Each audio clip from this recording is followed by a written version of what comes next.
why do you think you were skating so fast? PP. Congratulations, Alex! Quite frankly, Mr. Bettman, that's the dumbest idea I've ever heard. There's only one player who can make the Leafs look like dog shit. I've been wearing the same cup since my novice hockey days. I can't leave it behind. Oh, it's press box chatter in 10 minutes or less. Oh, it's press box chatter with Rhyno and the Birdman. Defenseman Tony DeAngelo has played his last game as a New York Ranger. He was placed on waivers after getting into a fight with goaltender Alexander Georgiev. DeAngelo has a history of problematic behavior dating all the way back to his junior hockey days, which included multiple suspensions for using racial slurs. The 25-year-old former first-round draft choice was off to a pretty slow start this season, with just 1 assist and a -6 rating in 6 games. Of course, this was largely because his robes and hood restricted his mobility and visibility. There's already a ton of interest in DeAngelo in the trade market. NHL teams aren't taking any chances with the coronavirus this season. After experiencing flu-like symptoms during a game with Calgary, Montreal winger Josh Anderson was removed from the lineup after the first period and underwent immediate COVID-19 testing. Luckily though, everything came back negative. Anderson's teammate, Jesperi Kotkaniemi, managed to remain in the game despite suffering decapitation-like symptoms when he took a headshot from Calgary's Dillon Dube, who wasn't penalized on the play, and he plans to add it to his audition tape for the Japanese TV game show Who Wants to Be a Samurai Executioner? Other than Frederik Andersen, there's only one player who can make the Leafs look like dog shit, and that's Connor McDavid. McDavid had a relatively quiet start to the season by his standards, although in his last 6 games, he's certainly found his stride, figuratively and literally.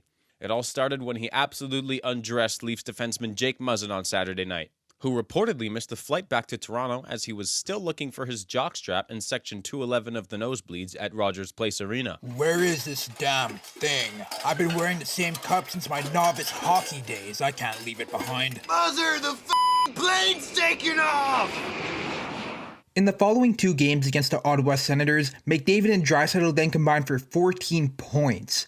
Honestly, Edmonton would probably be at the top of the league right now if they had the supporting cast from Braveheart rather than the Little Mermaid. Washington's Alexander Ovechkin scored his 708th career goal this past week, tying him with Mike Gardner for 7th place on the all-time list. Ovechkin is actually within range of Wayne Gretzky's record of 894 goals. If he can average 50 goals a year for the next 4 years, or 25 goals for the next 8 years, or 5 for the next 40 years, resulting in a congratulatory ceremony presided over by Gary Bettman, who's expected to still be NHL commissioner at the age of 108. Congratulations, Alex! What? I gotta go! I already went. Last Saturday night marked the first time in NHL history that 3 first overall picks scored an overtime goal on the same night. Sidney Crosby struck first, then it was Alex Ovechkin, and finally Connor McDavid. Sam and I were able to sit down with each of these players and ask them one question about the historical night. Take a listen. Sidney, Crosby, hey! Hey, Sidney! Thank you, Sidney. As you just heard Ryan say, tonight was a pretty historical night in hockey. But we heard that before the game you stole the Krabby Patty secret formula. Now, we're not sure why you did it. Is it because your team has no healthy defensemen, or is it because your general manager just dumped you guys? Well, I think it builds character for the group and understanding that you have to do that sometimes. It's not necessarily the formula to have success, but a lot of times it is. Wow, fascinating. Thank you, Mr. Sidney Crosby. Hey there, Connor. Over here, Connor. Yeah, so tonight was a historic night, obviously, but what really caught everyone's attention was actually your end-to-end second period goal.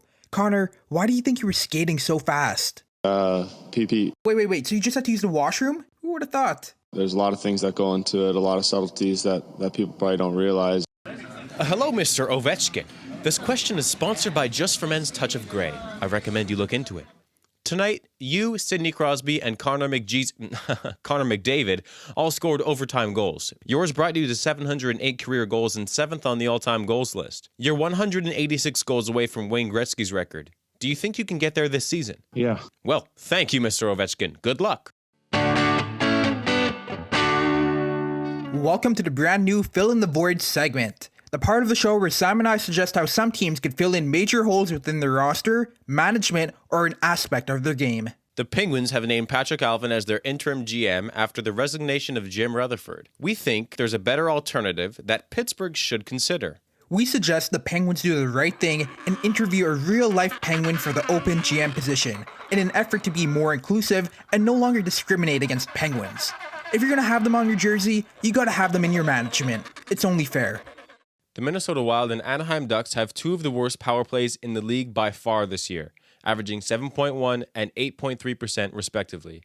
If their power output were any lower, they'd be Amish, only without the butter churning skills. The Ducks and Wild should call a timeout before going on the power play and ingest Mario Kart star power. Failing that, both teams should disband, move to rural Pennsylvania, and raise a barn.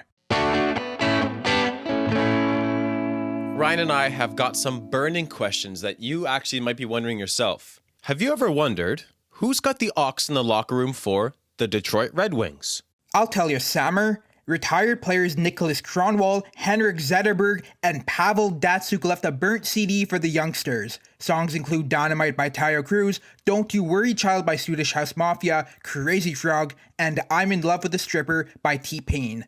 Clearly it hasn't inspired them much, as they still sit at the bottom of the Central Division with a record of 2-6-2. Oh, the New Jersey Devils, you ask? Tell them, Ryan. Since the majority of the Devils lineup is out this week with COVID-19, PK Subban has taken over the aux cord in the Devils locker room. But there's been multiple reports of players telling PK to his face that nobody actually likes his music, to which he responds, "The Subanator always knows the vibe. Snap, snap, upwards point to God." And finally, Sam, how could we forget about our beloved Arizona Coyotes? Who's got the aux in that room? You tell us. Yes, of course. It's actually Christian Fischer. Who the hell is this guy, you ponder? I'll tell you. He averages 11.5 minutes of ice time, is a -2, has no points, and was a 2015 second-round pick. The devoted Catholic only plays the songs Ave Maria, Hallelujah, and You Raise Me Up repeatedly, and he also leads the team prayer before each game. Nobody has the guts to tell the guy not to take aux because when he shows up, they're not sure if he's supposed to be there or not. Well, that's quite the story, Birdman. Here's another one for you, totally separate question. Tell me who you think the hottest players in the league are right now. Okay, well, obviously, you've got to go with Matthew Barzal and his chiseled jawline. No, Sam.